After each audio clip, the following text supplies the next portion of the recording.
And for those who will remain here in Africa Hall, we'll take employee engagement, the new workplace requirement.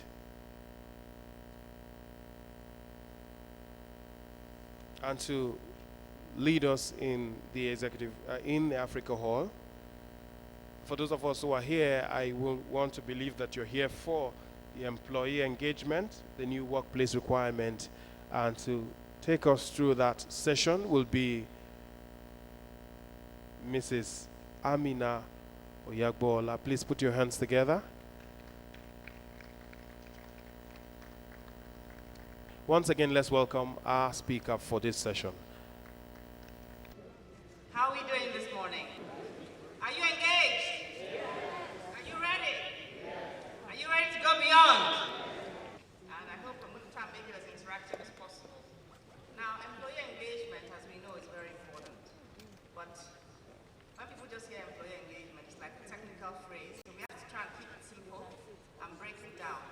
But if we did not think employee engagement was important before, I've got news for you this morning. It's the new workplace requirement. And that you cannot get your organization to go beyond and have a competitive advantage unless you focus on employee engagement. I think everything that we do in HR will surround that. So what we're going to do this morning is I'm going to take you through the following. I know we all understand what employee engagement is all about, but it's always good to define it so that we're all clear. There are several definitions of employee engagement. As I said, it's an imperative for sustainable business performance, and we all understand that. And then I think it would be useful for us to just share some global trends on this subject matter by sharing some case studies. And then I want to just give you an insight into what we do in this regard in my organization to bring the practical nuance to it. And then finally, the future workplace requirements in view of the fact that we now have 5 generations working in our offices, and it's important to understand that your employee engagement strategies may need to be adapted and changed in line with the workplace expectations of employees. So just some food for thought. I thought I should just share some of these quotations just to get our mind thinking. One of these quotations that I like by Adele Duran says, "You cannot buy engagement," and engagement comes from the way you make people feel. And if you don't focus on engagement, what happens is that you end up paying for disengagement. Are you with me? You end up paying for disengagement. And how do you end up paying for disengagement? You end up paying for disengagement by poor business performance, by sabotage of the employees who are actively disengaged, and you end up not getting the results that you want. So, in a nutshell, if you look after your staff, they will look after your customers. It's that simple. And looking after your staff means ensuring that you ensure that your staff are engaged. I want to just take us through a journey, and I wanted to talk about, do you remember Alexander the Great? Who was born several centuries ago, 23 centuries ago. Now, Alexander the Great, if you remember, was a great leader. He was a great conqueror. And how did he do it? How did he ensure that his people, the army, his workforce, were ready to follow him in line with his vision to conquer so many territories that have made him, an icon until today? He did it through engagement. It's as simple as that. He spent a lot of time with his boys, with his troops, face-to-face time, notwithstanding technology and social media. He listened and addressed their grievances. He paid their wages promptly, that is administrative expertise, and he led from the front. He had a bold vision, and he was able to enroll his men into that vision, and if it meant death or whatever it meant, they were happy to follow him. He engaged them. So employee engagement is a core component of the people and indeed the business strategy with the organization. And it's important that we focus on it and invest in it. So organizations today, I'm struggling to see my slides very well this week. Organizations today now realize, as Alexander did, and the evidence that we have, lots of evidence that I'm going to show and share with us today, that an engaged workforce is a critical and strategic priority for driving sustainable business performance. And the truth is, people will only go beyond. They will only exercise their discretionary effort for the organization and go beyond the call of duty if they are actively engaged. On that note, I'd like to just share a very quick clip. I don't know who's putting on the video. Can you put on the video, please? I think it's really, can you put on the video for me? Is employee engagement. Why should you as a business leader or a manager care about it? Well, over the next few minutes, I'm going to define it using what we call the X model of engagement and talk about how you can build a more engaged workforce in your organization to help drive performance. Let's start by looking at what your organization is trying to achieve, your success. Success is defined by your business goals, and most likely your financial targets, and how well you achieve those goals, your performance. The core values are also an important part of your strategy, since they help guide the daily actions of your organization. To stay competitive, your organization needs individuals who are willing and able to perform at higher levels, to give more at work, to give maximum contribution to the organization. But it's not something that you can mandate or delegate to your managers, and it's not easy. Increased contribution is the prize of a more engaged workforce, but it's only one half of the story. It's just one half of what we call the engagement equation. Individual employees are on a separate path toward their own and unique definition of success at work. It's based on personal values, goals, career aspirations, and work-life needs. And it could be defined as greater compensation, professional growth, greater work-life balance. But unlike the organization, there's no one answer. There's no right answer. Individuals are all looking for work that works for them personally, and they're looking for maximum satisfaction. And when I say individuals, I mean everyone, executives, managers, and individual contributors. They're all pursuing their own individual definitions of success, and ultimately, they need to take control of their own engagement. So, the organization is pursuing its definition of success, and individuals are pursuing theirs. These two strategies intersect daily at a place we call the job. This is the point where what the organization needs employees to give and what employees want to get from the job come together. We define full engagement as the intersection of maximum contribution for the organization and maximum satisfaction for the individual. This is the apex in our model, a sustainable level of high performance that mutually benefits both parties. Of course, as we look across any organization, not everyone's at the apex, certainly not all the time. There's a wide distribution in terms of contribution, with high performers on one end and people who aren't contributing much on the other. Individuals, too, don't always get what they're looking for. There are different levels of satisfaction. Some people are fortunate enough to be at the apex, high on both contribution and satisfaction. We call this group the engaged. Now let's look at some other scenarios. Some people are high on satisfaction, but they aren't contributing fully. There are a few things that might be going on here. The person might be new to the organization or new to the role. Although satisfaction's high, they're not yet fully up to speed. We call this group the honeymooners. We also find people that are incredibly busy here. They're working hard, but on the wrong things. Or people who have found a nice cozy spot in the organization and are content with minimum contribution. So whether they're running hard on an exercise wheel or tucked away somewhere cozy, we call this group the hamsters. On the opposite side of the model, we have individuals who are delivering great results, but for one reason or another, not getting what they want from the work. We call this group the crash and burners. And you need to pay close attention to this group. Clearly, their level of contribution needs to be sustained for the organization to succeed. But left unmanaged, these individuals will eventually find one of two exit routes from this unsatisfying situation. They might quit at a great known cost to the organization, or more likely, they'll simply pull back on their contribution and drift into the lower part of the model. In effect, they quit and stay. The impact of drifting isn't as obvious as when they leave outright, but the impact on performance can be substantial. Here they join the disengaged, low on satisfaction and contribution, where no one is getting what they need from the relationship. Disengaged employees often have turned an emotional corner, and their attitudes and behaviors can be contagious to the other groups. Here the partnership between the company and the individual is clearly in need of a fix, but your existing performance management processes have failed to address the situation. So what about the people in the center? This is an important group we refer to as the almost engaged. Important because they tend to be a large part of the employee population doing a decent job and reasonably satisfied. They're more employable than the disengaged and more likely to consider a new employer than the fully engaged. And because they're decent performers, it's tempting to focus your coaching efforts elsewhere. So the challenge for your organization is managing this dynamic, aligning individuals to your goals to achieve maximum contribution, while at the same time supporting individual employees' path to personal success at work.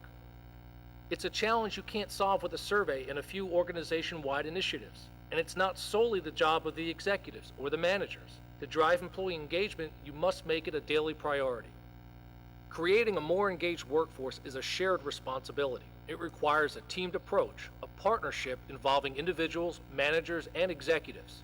Individuals need to act on their engagement. They need to take time to assess their own goals and satisfaction drivers to clearly define what success looks like for them. Since this is a partnership, they need to communicate with their manager primarily, not only to share their aspirations and needs, but also to clarify where the organization needs them to focus their talents and energy. And finally, they have to take action. They can expect help, coaching and guidance along the way, but at the end of the day, they own their engagement. They need to find ways to get to the apex. Managers play an important role. Since engagement is an individualized equation, only they can work one-on-one with their team members to coach them to higher levels. The fact is, managers need to care about engagement if they want to reach their goals.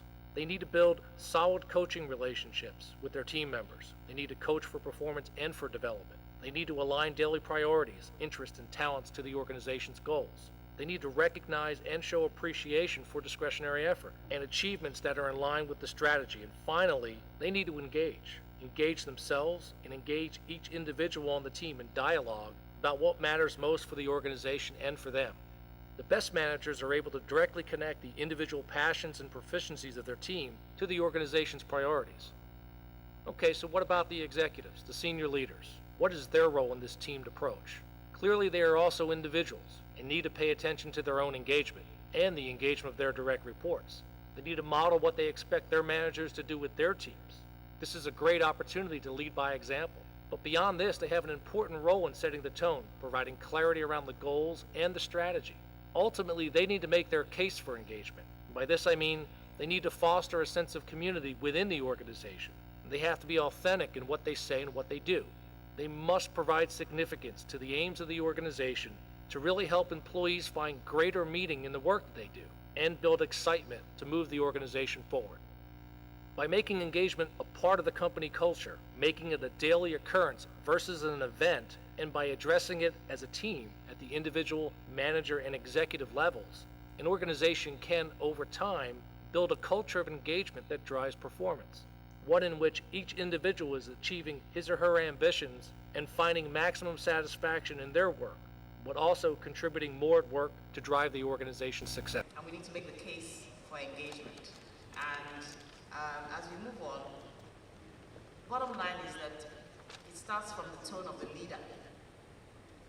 Does the leader care about the employees? Does the leader exude positive energy? Does the leader set expectations properly? And does the leader recognize and appreciate his people? You know, these things, when they talk about employee engagement, sometimes for me it's up in the air. It really is about, you know, where we touch the flesh. Every interaction that you have with a human being in the organization as you walk around. What feeling do you leave behind when you interact with people, when you are in meetings, when you send emails, when you're carrying out your task, when you're under work pressure and somebody has not done something right? That does not mean that we should not be firm. We must be firm, but we must remember that we must not lose the individual in the process, you know, by the manner in which we engage our people. It's as simple as that. So with every interaction, what effect are you having? Because as leaders and as managers and HR professionals, we can take the temperature up or we can take the temperature down, depending on how we interact in the course of our daily duties. I don't have that much time. I'm told I have just another 20 minutes or so, so I'm going to have to move quite fast.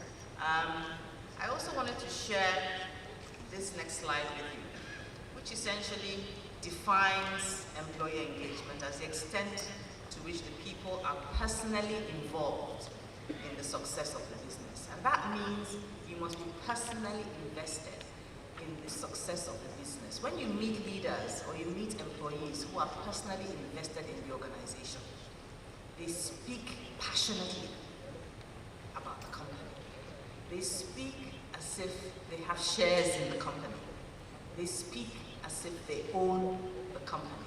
And they will not they protect the organization. They speak as ambassadors and advocates, and they're focused on solving and resolving issues. So it's down to three things. It's down to the attitude of the employee, it's down to how they behave, and it's also down to whether they focus on outcomes and achieving the results in line with the goals and the vision of the organization. And I like this other acronym, which is looking at it from the head, the heart, and the hand in terms of how you execute, how you actually deliver tasks. So where is your mind right now when you're sitting in your own organization? Is it fully present in the organization and what is important to the organization and the priorities of the organization? Where is your heart? Do you feel connected? Is there affiliation? Do you have a sense of belonging? Because if you haven't, then what you're just doing is that you're just treading water and you're having a transactional relationship with the organization. And then how do you execute? In execute, are you just a processor? Do you just tick the boxes? Or do you actually focus on the delivery of results and the achievement of outcomes? And that's really what it's about. And I thought I should also share this model, which I think will be very useful to us. It's called Smith's definition of how to run a sustainable business through engagement. And essentially what the model tries to show is that engagement requires alignment between the employees' values and the organization's values. We all have aspirations. We all have things that we want to actualize for ourselves as individuals, and that's okay. But you come into a work environment and that organization has its own values, has its own goals, has its own vision. Now, if you want people to be actively engaged as much as possible, you need to find alignments between those personal values and the organizational goals. And that is how you get people to go beyond. And that is how you get the business outcomes that we all desire. So wherever it's possible to do that, we must try and do that. And that can only be achieved if there is a two-way interaction between the employee and the organization. And as HR professionals, there are many platforms through which those interactions can take place. From our coaching and mentoring frameworks, from our talent management processes, from the performance management system, from how we deploy reward, and so on and so forth. And I won't go into those. I just thought also to share, for those of us who are not convinced yet about the importance of employee engagement, some of the research findings on this subject. and how, employee engagement, if you focus on it properly, can increase the prosperity of your organization and indeed the prosperity of the employees within it. Now, Tars Watson says companies with high and sustainable engagement levels had an average one-year operating margin that was close to 3 times higher than those with lower engagement. Also, Gallup Research, what they did was they researched over 140 organizations involving almost 1 million employees, and they found that business units that measure the top quartile on engagement outperform others by 12% on customer metrics, 18% on productivity, 16% on profitability, 37% on absenteeism. If people are not present, they cannot be productive. 25 to 49% on turnover, and 60% on product quality. I mean, what other evidence do we need to show that employee engagement is important? In another report, a Hewitt engagement report, it showed that organizations in the top quartile for engagement where more than 7 in 10 employees are engaged, saw a 4% increase in sales compared to others. And by contrast, the bottom quartile engagement companies were down 1%. And then finally, an unnamed Fortune 100 manufacturing company reduced their quality errors from almost 6,000 parts per million to 52 parts per million, simply because the staff were engaged. When people are engaged, they pay attention, they are meticulous, they are detailed, they are fast, they focus on outcomes, they exude positive energy, they draw on their personal resources, they draw on all the resources around them to ensure that the goals are achieved.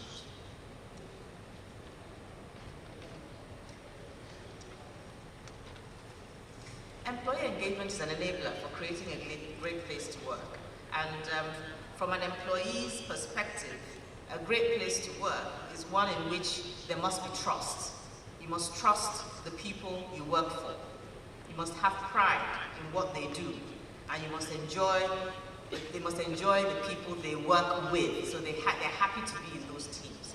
And from a line manager's perspective, a great place to work is one where they achieve the organizational objectives with employees who give their personal best and work together as a team, as a family, in that environment of trust. So we have to ask ourselves whether that is the kind of environment that we have created in our various organizations, because that is within our control. And then I like this model, which I also thought I'd like to share with us, which is the social influencers. I think a lot of the time we focus a lot on the organizational element, putting the framework, creating the enabling environment, how you allocate the workspaces, which also affects how people socialize and the social climate inside the organization.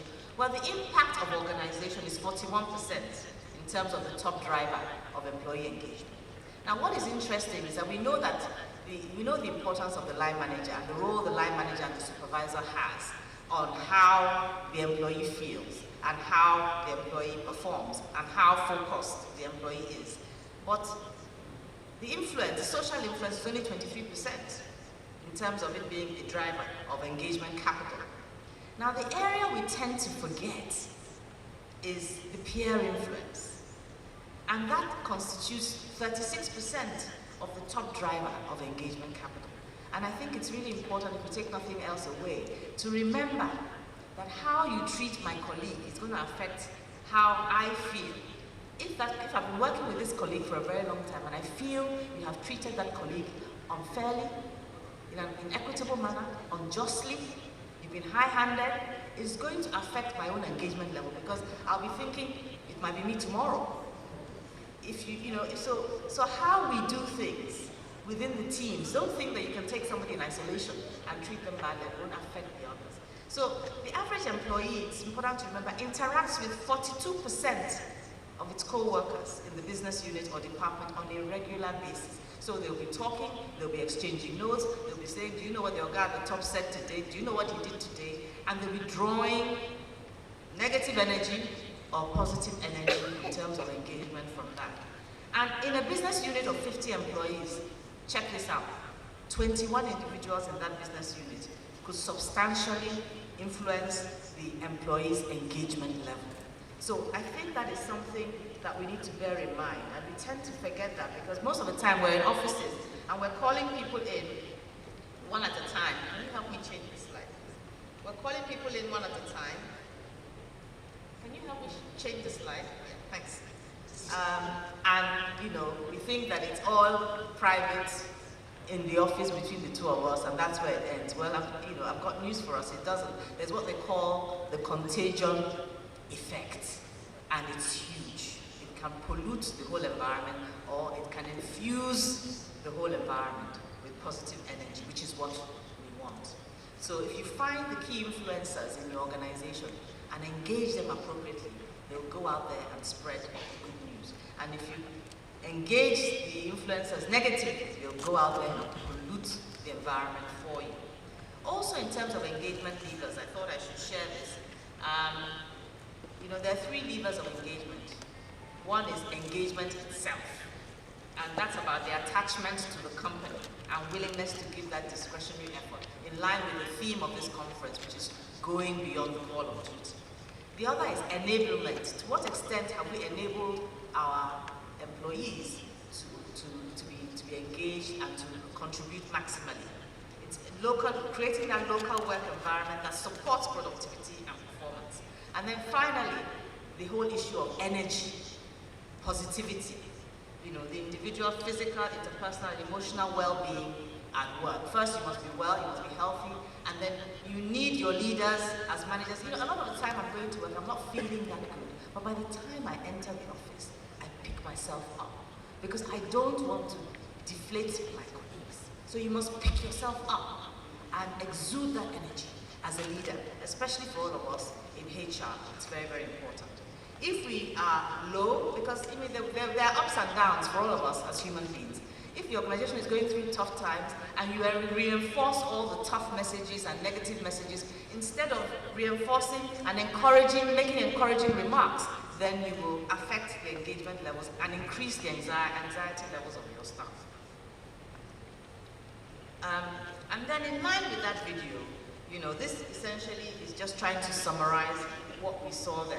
You know, the different categories of people in terms of the engagement clusters that exist in the organization. Of course, you have the honeymooners and the hamsters, and you remember seeing that in the video. People who are simply, who are highly satisfied, but who are really just there for the salary and just contributing enough so that you can't say they're not doing their job. You have the almost engaged, who we need to focus on very, very seriously, who are reasonably productive, but can actually do a whole lot more. There are 1 or 2 things in the organization they're not happy about, and if you address them, then you increase their engagement level, and your productivity and your numbers will also increase. Then you have the people who are fully engaged, and so we keep dumping more, who deliver results, we keep dumping more and more and more work on them, stretching them to the point of burnout. And at a certain point in time, they have no work-life balance, they won't complain, they are top performers, they are specialists, they are excellent talent, and those are the kind of people who one day just wake up and they tell you that they're leaving, and you really can't afford to lose people like that. And then finally, you have those who are actively disengaged. Now, you don't want people who are actively disengaged in your organization. They are pollutants, they are saboteurs. It's like having the enemy in your house, and they want to bring the house down. You need to actually identify those people and ease them out. What we want to be is what is in the center, which is we want people who are actively engaged, people who are highly productive, who are the happiest employees, and this is characterized by the fact that they are ready to exercise their discretionary effort, go beyond the call of duty, and are fully committed to contribute to the organization. I won't take us through this. I just wanted to share very quickly, because of time, some case studies. And I will just talk about Google, because there are several case studies, and the slides will be shared. But what the top companies have done, who've done very well in terms of employee engagement, is that they have a philosophy. So we have to ask ourselves, what is our own philosophy? What is our own engagement philosophy? And in Google, their philosophy is to involve all their employees, and encourage open feedback, and promote a culture that engages and inspires all its Googlers to contribute. So people feel empowered, they feel energized, they feel enabled to use their intellectual capital and their physical capital to support the organization's success.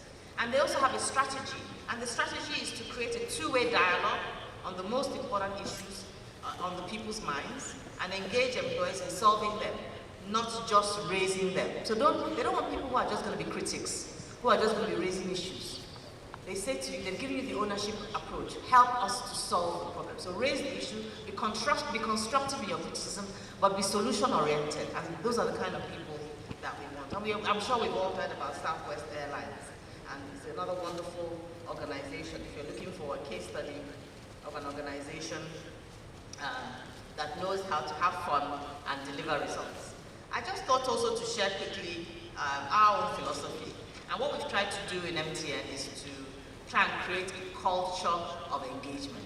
We actually deployed a process called the Cultural Operating System. And part of that process was to try and ensure that we create a great place to work. And the strategy is three-pronged. We try to create meaning in what we do. Purpose. What is our purpose as an organization? Are we just a telecommunications company or an ICT company? No. We are a critical enabler to the development of this country through technology. So we create purpose. We're selling our products and services, enable people to stay connected, to reach family, to improve their businesses, and so on. So we try and create meaning and purpose through what we do. We also try to deploy the right support structures to enable speed and faster decision making, focused on the customer, and to create the agility that is required in line with the changes in the environment. We're not perfect, so it's work in progress, and it's something we continually focus on. And then this whole issue of constant adaptation and flexibility and continuous improvement, not just in terms of our people processes, because we try to put the people first, but also in terms of how we deploy the products and services that we bring to market.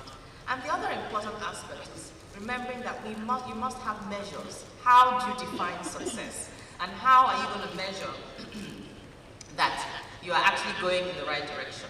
And for that reason, every year we deploy a culture survey. Now, as you saw in the video, the culture surveys alone are not enough, but it's important to do it anyway. So we deploy a culture survey, we track the employee satisfaction index. You remember in the video we talked about maximum satisfaction and maximum contribution for you to reach the apex. And then we also drive the cultural values and the behaviors that we want to see in our employees, which must be led and role modeled by our leaders. Because as Peter Drucker said, culture is the shadow of the leader. You simply cannot run away from that. If our leaders do not lead well, it's going to affect the fortunes of the organization. We also track what we call the Employee Net Promoter Score Index, which translates into the Net Promoter Score for our customers. And then in terms of the engagement channels, we need to be clear about the engagement channels that you use and have them.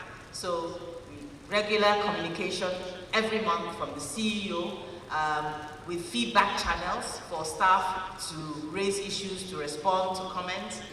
We have regular village meetings. We have our own Yellow FM where announcements are made to carry everybody alongside the organization. We use our employee council very, very effectively. There are business partners. We use all kinds of forums. There are HRE roadshows, staff engagement roadshows that I go on with executives supporting me and the regional general managers supporting me in these roadshows to go and listen to the people in the field, hear their issues, hear their suggestions, take their innovation and feedback. We take them back up, we feed them back in terms of the actions that we have taken and the things that we have done with the suggestions that have been made. We have all kinds of portals. We have a people hub. We have focus group sessions regularly. We have HR clinics where we discuss issues. So you must create your own channels in line with your own requirements to create that environment and culture of engagement. And this is just emphasizing the points I've made. These are some of the platforms that I just described. MTN's Got Talent, we have fun and so on. We create a really social climate there. We enable people to be able to get postgraduate degrees, as you saw people with the graduation caps. And then here, I thought to just share some of the statistics. If you look at the employee statistics, this is from MTN. If you look at the employee satisfaction, you can see how the curve has changed. From 2008, where the satisfaction index was just 65%, because of the deliberate steps and measures that were taken, we moved to 77%. Then we plateaued because we took our eye off the ball and we came down. And by 2012, 2013, again, we were not satisfied with where we were. We introduced the cultural operating system and focused on the vital behaviors and focused on engagement. And you can see how we were able to inch up again to 70–80%. And you can see the engagement clusters, in terms of highly engaged, supported, detached, and disengaged, how they're opening up and going in the right direction. The environment, the macroeconomic environment is challenging. We're going through a tough time, but it's also a time of change, a time of a new administration. And it's a time when things become tough, that is also a time of opportunity. But I also want to say this, that when things become very tough, especially in our workplaces, that is when people start behaving in a manner that they don't normally behave. But I want to say that this is the time when we really need to focus on employee engagement, consciously and deliberately focus on it, because this is the time when you need your people to remain connected with the organization. And if because of external pressure, if because of pressure on hitting the targets and hitting the numbers, we forget about how we interact and focus just on driving the numbers, then those numbers that we're looking for will not come. It's just like when things get tough, they just cut the learning and development budget. That is the worst time. In fact, that is the time you should increase that budget and ensure that it is really being, that the funds are really being channeled on the key strategic priorities to build the competencies and capabilities that the organization needs to be able to succeed. So I felt I should mention that. I also felt that I should mention, in terms of employee engagement, the importance of how the world of work is changing and the requirements are changing. Next slide, please. And if you look here, you'll see that the world has really changed. There's more connectivity. You need more. There's more. People are demanding more remote work. There's the economy of the individual. A lot more outsourcing is taking place. There's a lot going on. And the nature of employees has also changed because the demographics have changed. In the workplace of today, you have, different work styles are expected, not top-down. People want you to co-create. You need to co-create. People are looking for social platforms. We are local, but we are global with the internet. You cannot just sit down and think that you're in Nigeria and that's fine. Technology is changing absolutely everything, and we all are dealing with a multi-generational workforce. So can we continue to deploy the suite of offerings that we used, the generic suite of offerings that we used to offer to our staff? No, we cannot. We need to begin to look at our employees like we look at our customers and segment them and tailor customized offerings to our staff that will delight them and keep them engaged. Otherwise, they first of all will not even come and join us, and even if they are there, you won't be able to keep them for very, very long. And this just emphasizes the fact that we have a multi-generational workforce. But this is important. The leadership shifts in our style, and I think this is important for us as HR professionals to be able to convey to leaders and managers that we need to be really conscious of our style in terms of how we interact with people. The era of command and control is gone. Okay? Bureaucracy is not something to be proud about anymore. Being big does not necessarily assure success with the internet. You can be a big business and have existed for 20 years, and one over-the-top player sitting in a corner will come up with a business idea and just take your lunch and your dinner. So what is important is today the shift is to reverse mentoring, recognize that we the older generation can learn from the very, very young. They have great ideas, They are more adaptable, more nimble, they understand the internet age and the digital age, and we have a lot to learn from them. Be more open and vulnerable, and be ready to partner and recognize that everybody now in the workplace has an entrepreneurial spirit. And even if they don't want to set up their own business, they want to be able to feel like they can be entrepreneurs inside the organization. They want to feel empowered. They want to feel enabled and free to be able to do their work. Give them the assignment and let them do it, and provide the necessary oversight. And collaboration is the key. Also in terms of reward and recognition, because this is a key motivational driver, is that we have to move away from, as I said, the way and manner in which we used to do total reward, and the way and manner in which we used to recognize people, and the award ceremonies that we used to do. And remember that because we are dealing with a multi-generational workforce, people are looking more for customized reward packages. And whether you like it or not, in spite of the rules internally in the organization, there are so many social networks that are influencing the way things happen inside your environment. So you have your policies, but people have friends across industries, across companies, on Facebook, on Twitter, on Instagram, and what have you. And the way they behave, the way they interact with those people, those relationships are becoming even more important to them than the employment relationship. And we need to recognize that. So these hubs and platforms are key. Now, there's also a shift from people looking for high-paying jobs, job for life, security, and so on, to, as I said, the social media footprint, and the importance now we must all pay to company reputation because of the internet and because of social media. In the past, we could just do things in our organizations and it would be contained. But all that needs to happen, something happens in the organization, and one individual makes the mistake of talking about it, somewhere, and it's picked up, and the thing goes viral, and it can actually bring the whole organization down. So you need to be very, very conscious about that, and that should also be part of your engagement philosophy with your employees. And in terms of the development shifts, the shift is from generic training to M-learning and e-learning, targeted development, and also from classroom training to, a proper learning philosophy. 7-20-10 may not necessarily even be the way now based on certain research findings I've read, but we need to look at those proportions and ensure that we make them appropriately. And then the work organization shifts from 9 to 5, fixed work schedule. People are demanding flexi work. They're demanding remote working.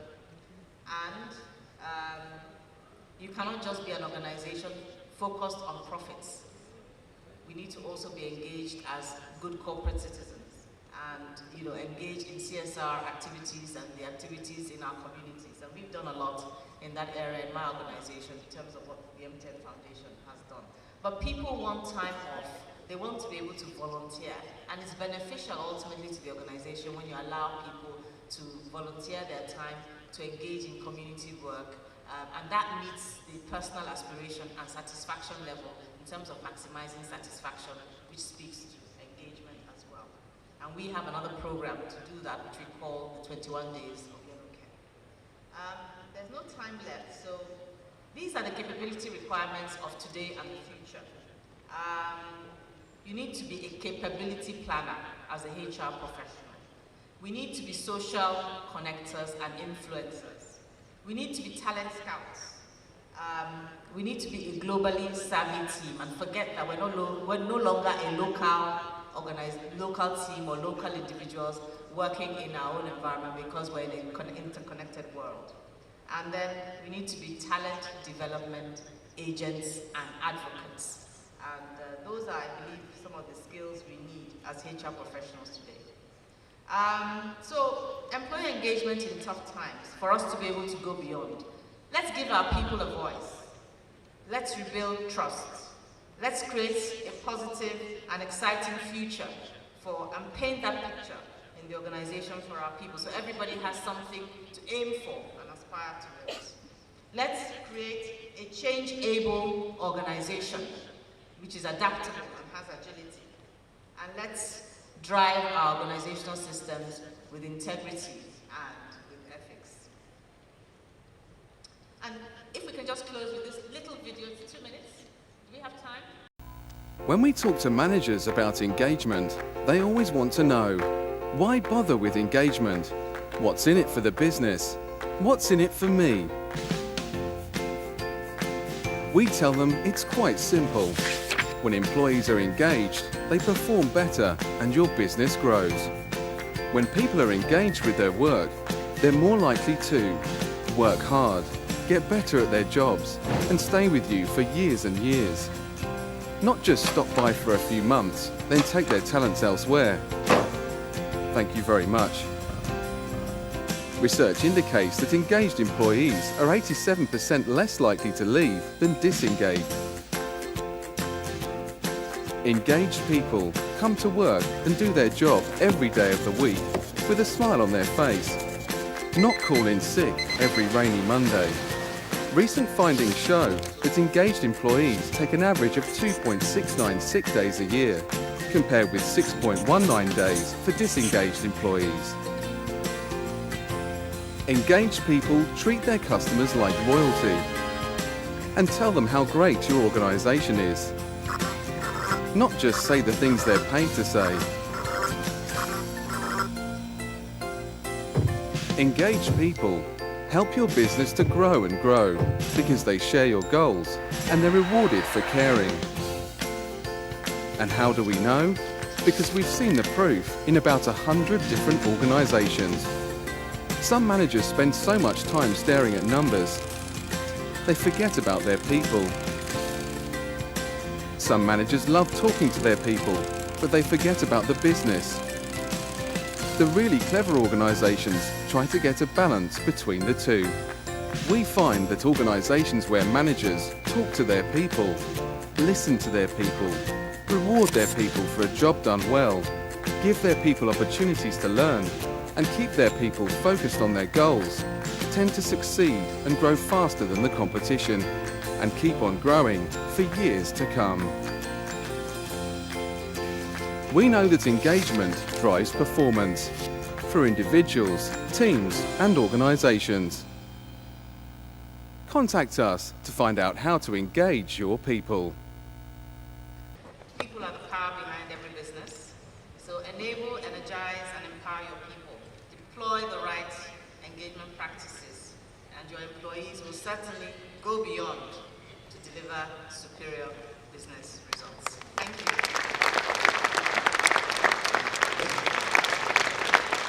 If that presentation touched you and it taught you something new, can you do it better?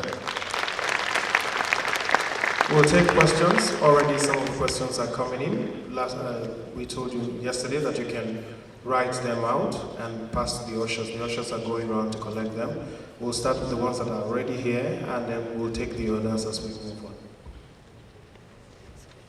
The increased competition and limited resources in the business environment, more organizations are focusing more on profit and revenue generation and pay less attention to employees and engaging them. How do you suggest businesses can find a balance? Well, my response to that really is that when they say the organizations are paying less attention, who is the organization? Who is the organization? It's all of us. It's all of us. So, you know, maybe we should just forget about the organization for a second and talk about our families. When things get really tough, you know, within the family construct, what happens between mommy and daddy? Do we talk more? When a family is going through financial crisis, there will be tension, right? So one or two things can happen. It's either the tension gets to the point where either the wife is so unreasonable, the man loses his temper all the time because he's angry because of financial tension. And what happens? The family breaks down and it ends up in divorce. Or you come together as a family to discuss the issues, no matter how difficult they are. You pray about them, you share the problem with your children, you get advice from friends who can support you, and then you get over that dip because it's temporary, it's just a phase. It's the same thing with an organization. But you see, the problem is, even the way the question is couched, is that a lot of the time, we detach ourselves from the organization because we're not fully engaged. We don't see the problem of the organization as our problem. Am I right? See, that means we're not actively engaged. That means we're just a hamster. Coming there is just work, a place where I can get my income and go away. Because if you are fully engaged and the organization is going through a tough financial period, then you should be concerned. You should self-regulate yourself and not be making demands and making requests for certain things which in the time of prosperity were fine. You should have understanding and you should be part of the solution to help to get the organization out of there. And that's our duty as HR professionals. I think we can add significant value in that regard as HR professionals, through our different platforms, through our business partners, as it were, preaching the gospel, the right gospel in the line, communicating effectively, carrying everybody along through the roadshows and the engagements to let the business know, creating transparency. Because you cannot expect people to flow with you if they don't understand where you are. So have you shared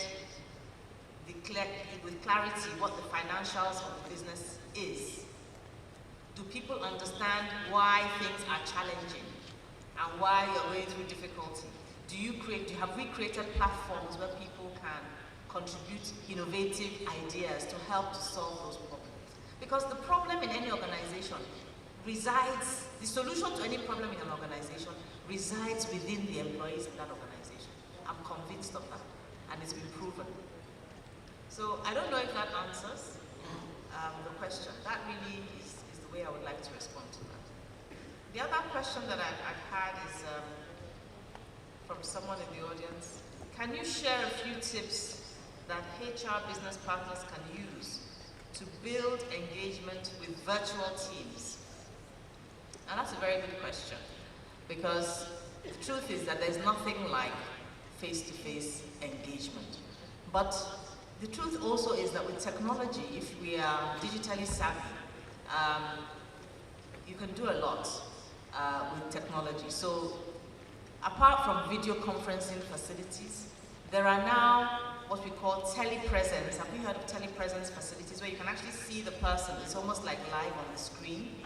And even if you can't do that, Skype, with Skype, at least you can see the face and you can have, meetings virtually. But beyond that, even if you can't see the person, there's a way and manner in which you can engage socially to be able to connect by creating hubs beyond the meetings so that you feel as if you know one another and you have interactions beyond formal meetings to discuss the project or to discuss, the teamwork that you're working on. So you create a social network that will make you feel like part of, a social community and family that you belong to, and you define for yourselves, the regularity with which you should discuss, and you can continue to communicate, virtually all the time. I don't know if that will help you, but that's my response to that. Several questions are still coming in. There's a question that says, how can we get management to refrain from cutting down on learning and development budget when it's difficult to link learning to performance improvement? Well, you've answered the question. You've actually answered the question. Once you cannot show the alignment, then that means you can't show the value. It's our responsibility to try and ensure that we present data and present information to show the importance and the contribution of learning and development to ROI and to ROE, which is return on equity. So that's the response to that. We have 5 generations. Please explain some of the actual policies put in place to reward employees segmented. What was done to promote good relationship with different generations? Okay, that's a technical question, and it would actually take a lot of time to address that. But let me say that, what's important is that you must profile each segment, and we must, carry out surveys, pulse surveys, to find out what is important to them. And I'll just touch on one simple thing. In my organization, for example, generic policies around healthcare. Great, fantastic policies around healthcare, which is a very strong part of our EVP. But it's generic. So whether you are a family person or not, whether you are married or not, the same policy applies. So what we found was that we had quite a few single ladies who were not married and didn't have children, and they were not benefiting from the medical scheme. So the question is, how do you address that? Can you look at doing something different for them? Then you had people who not even single ladies now, young men who were married but felt they were young, and that even though the medical scheme is very, very robust and so on and takes care of everything, that they enjoy good health because they're young, and they forecasted that in the next 5 or 10 years they will be enjoying good health. So that medical offering was not speaking to them. So the important thing is to look at your overall costs. As long as your overall costs does not increase, how can you slice and dice that budget to ensure that you tailor offerings and solutions to the different interest groups that would satisfy them? Because in my organization, we come up with what we call a total reward statement, which breaks down the value of your total compensation. And when you look at that, you can see what it is that each person is getting and define what they get. And then just creating more optionality. So instead of saying for senior managers, you must have a status cap, why don't you create the cash option? So people can decide whether I want to buy a car or not, and you don't restrict them to the bouquet of cars that the organization has in its basket. They have the freedom to go and get a loan to buy a more expensive car if they choose, and so on and so on. It's just creating optionality and just being more flexible around how you deploy the compensation. If you observe that the engagement problem is from the organization's leadership team, how does HR drive and improve employee engagement? Well, this speaks to the whole issue of the leadership profiling. And again, I'm going to throw that back on our lap as HR professionals. How were those leaders hired into the organization? Or how did they succeed into those roles? What was our role? Don't we have a voice? Did we not contribute to that conversation? That's the first thing. But let us assume we got it wrong, because we're not perfect. Sometimes we make mistakes. We got it wrong. How do you fix it? You can fix it through coaching. You can fix it through mentoring. And you can just fix it through training. Leadership training, proper targeted leadership development training. That will help. And if that does not help, because sometimes you can do all these things and the truth is that it does not work, then you need to take steps to bring that relationship to an end if it is influencing the organization negatively. And it can be done in a very nice way. Wonderful lecture, thank you very much for that. How can employee engagement be introduced into the public and civic sector, I think? Civil sector, considering the fact that the manager and the executive do not align to changing situation in the business world. Well, I always say, I come from a construct, and I want to borrow from the two wonderful guest speakers that we had, who helped to open the session yesterday, who were so inspiring, Farida and Ugo. I come from a construct that nothing is impossible. That's one.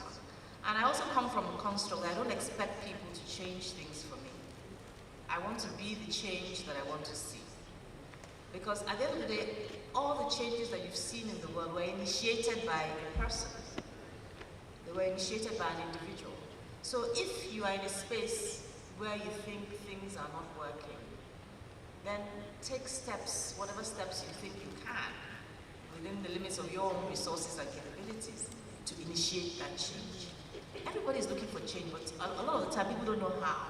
And until somebody just steps up and steps forward, you know, then everybody, when you're doing the right thing and it's clear, you've made the case, you have to make the case. You have to ensure that people can see the picture of the future that you envision. You must create that, you know, and you have to make the case, build the business case, build the justification, build the case for the change, and let people be able to see themselves benefiting from that change. If you are not able to paint that picture, then it's going to be very, very difficult for you to carry the people along with you. And that's what we've done. That's what I've tried to do throughout my own career with my teams, to say, you know, we don't have to accept the status quo, even though it's been done like this for the past 5 years. What are we bringing to the table? Is it going to be beneficial? Is it going to enhance people's capabilities? Is it going to affect the bottom line? You know, or is it going to do social good? Whatever it is your goals are, you know, build that case and make it happen. And you'll be amazed.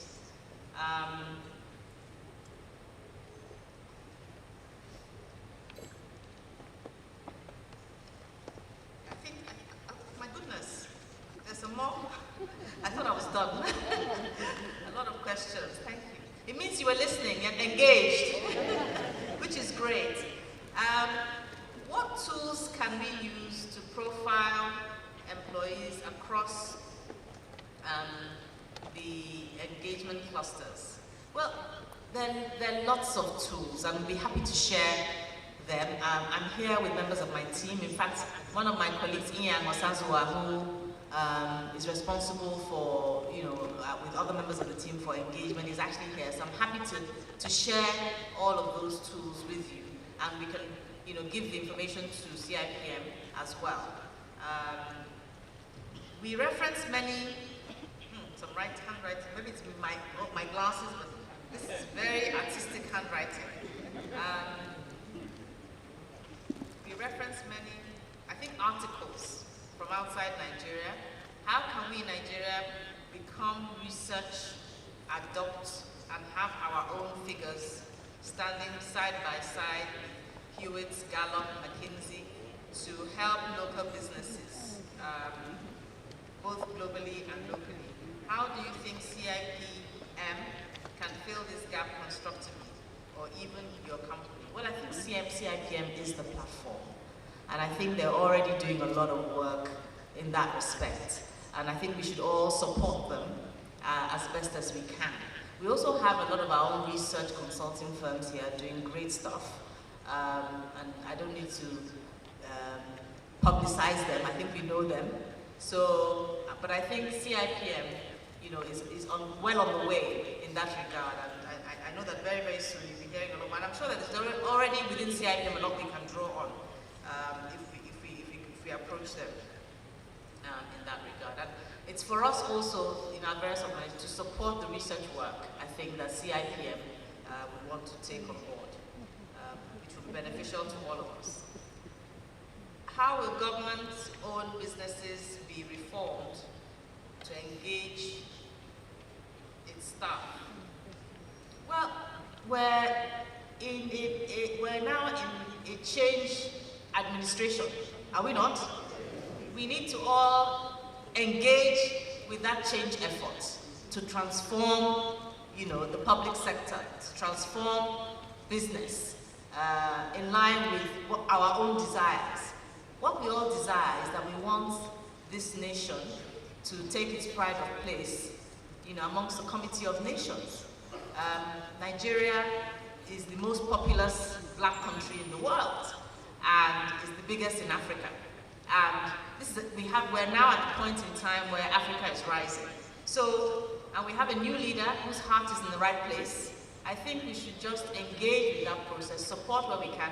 And I think the president of the institute mentioned yesterday the great work that the CIPM is engaging with governments on in terms of building human capital.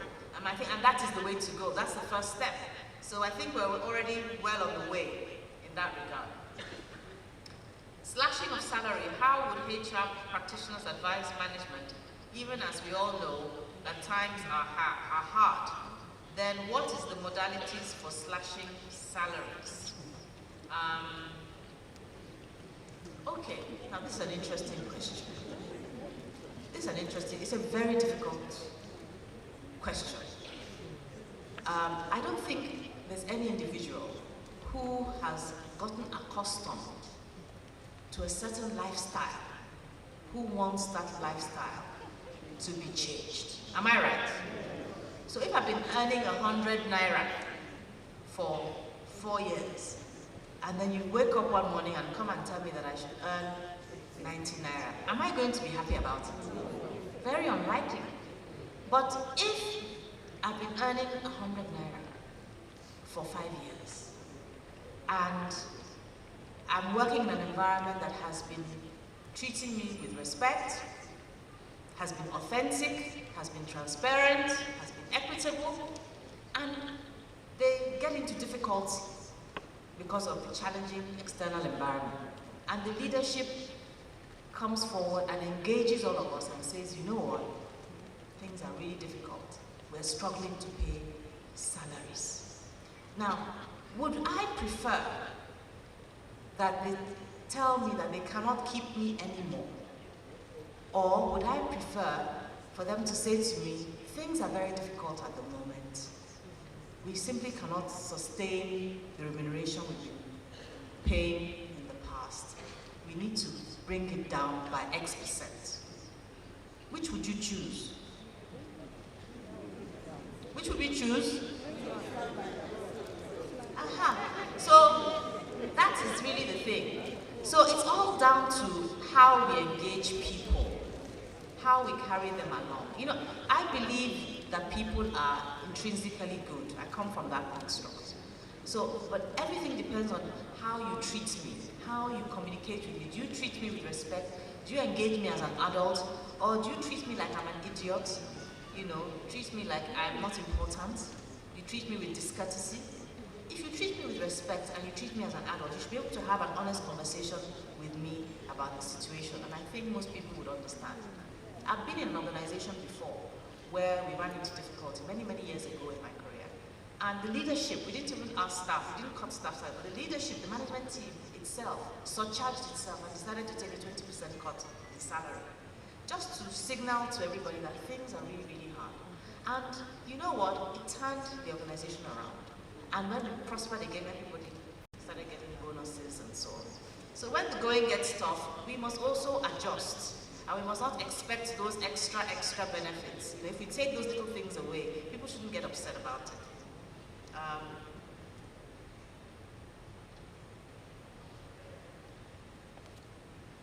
What if in a situation where the manager wants to be recognized only, therefore not engage his staff adequately? How will these employees feel as part of the organization? Well, as I said, and I think has been said by many people, people don't leave organizations. They leave their managers. They leave their supervisors. I've got 5 minutes left.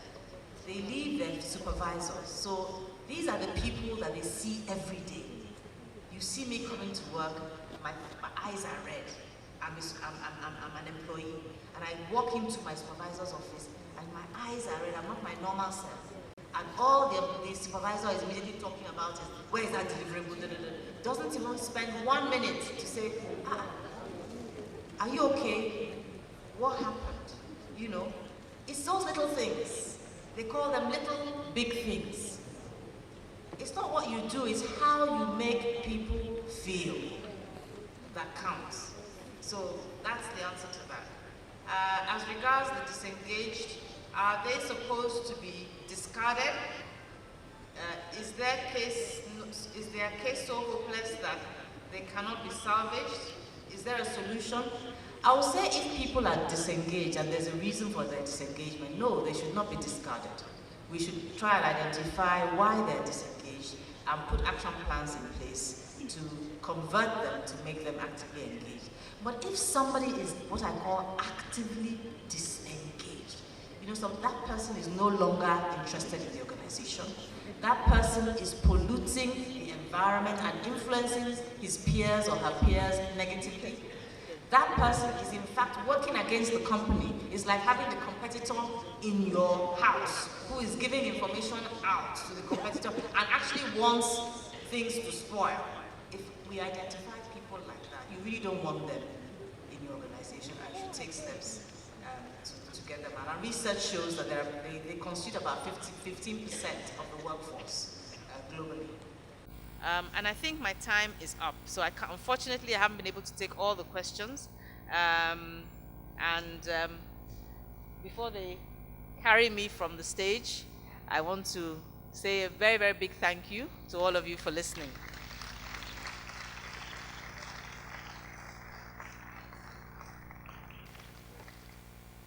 Thank you. Let's give her another round of applause.